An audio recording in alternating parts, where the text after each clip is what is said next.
Hi there, Andrew Bell with you again, and here we are at the end of the first quarter of 2017. You can certainly see this year is going to disappear at an incredibly fast pace, especially as it's our lead-up year to the Commonwealth Games, and we're only days away from celebrating the official one-year mark to the opening ceremony. Today, I want to address an issue that all Gold Coasters should have an input on.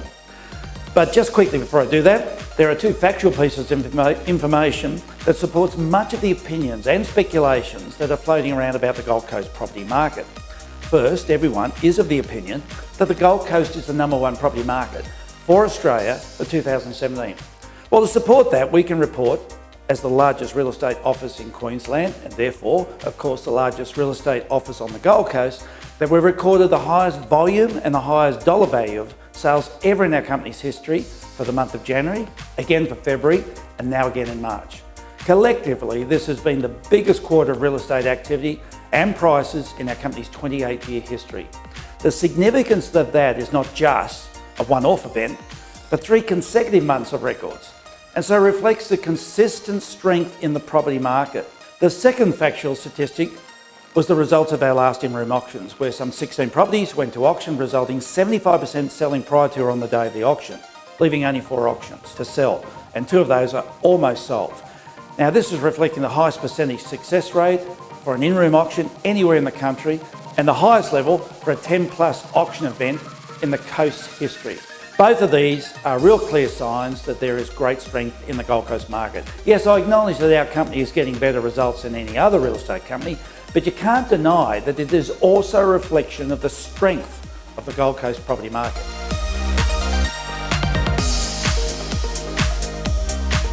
Now, what I want to profile today is a very significant development proposal here on the Gold Coast, and community feedback is being sought about this development as an integral part of the development application process.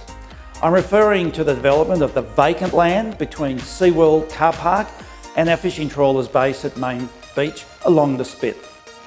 ASF, the development company, is proposing a $3 billion integrated resort, which would be a huge turbocharge for the Gold Coast. If you have a think back, it's been at least a decade since we've had any significant infrastructure of this size. As usual, on so many fronts in the community, there is a massive indifference to things of significance in our community. It's often a very small minority that get to vocalise their passions, and somehow this leaves an impression that this is what the great majority think. This is a community consultative process and a genuine attempt to get a much broader based representation of what the Gold Coast community thinks about this development. It is important that everyone carefully analyse the pros and cons and voices their opinion. I encourage you to provide your feedback.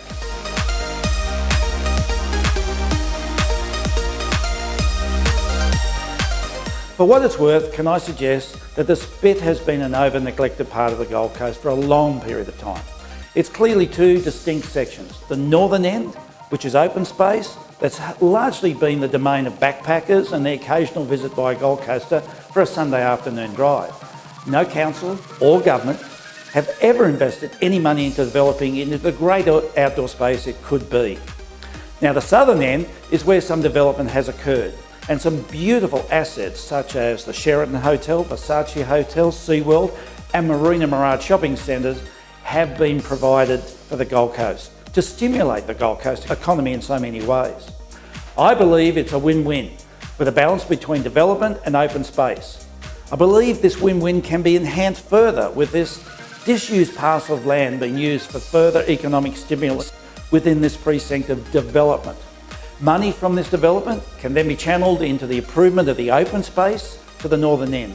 In fact, the ASF proposed development is less than 3% of the total Spit landmass. From my perception, there are some enormous benefits for the Gold Coast, and they include world-class infrastructure assets such as an iconic waterfront piazza, multiple 5- and 6-star hotels, signature restaurants, theatres, new shows and entertainment, luxury boutique retail precinct, and service residence and conference facilities. This would be an iconic development that would bring so much additional business to the Gold Coast. There'll be 4,100 construction jobs during the 5-year construction phase, and an estimated 9,100 permanent jobs when fully operational. It's 9,100 jobs for Gold Coasters. It's also projected it will generate an additional 2.1 million visitor nights on the Gold Coast. Can you imagine the flow-on benefits to everybody from transport companies, retailers, theme parks, restaurants, and just about every other major business house of the Gold Coast? This will stimulate so many additional jobs in other Gold Coast businesses. The big issue for many of us is the impact on transportation. An integral part of any proposal, and certainly for this development, is improving traffic.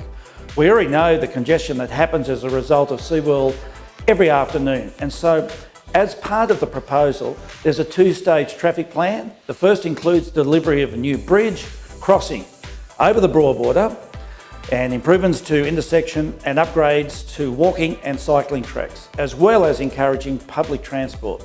There's over $100 million investment in addressing the traffic issues in that first stage. Now, the second stage includes road upgrades from the Gold Coast Highway to the North Street, and of course the extension of light rail and a ferry service.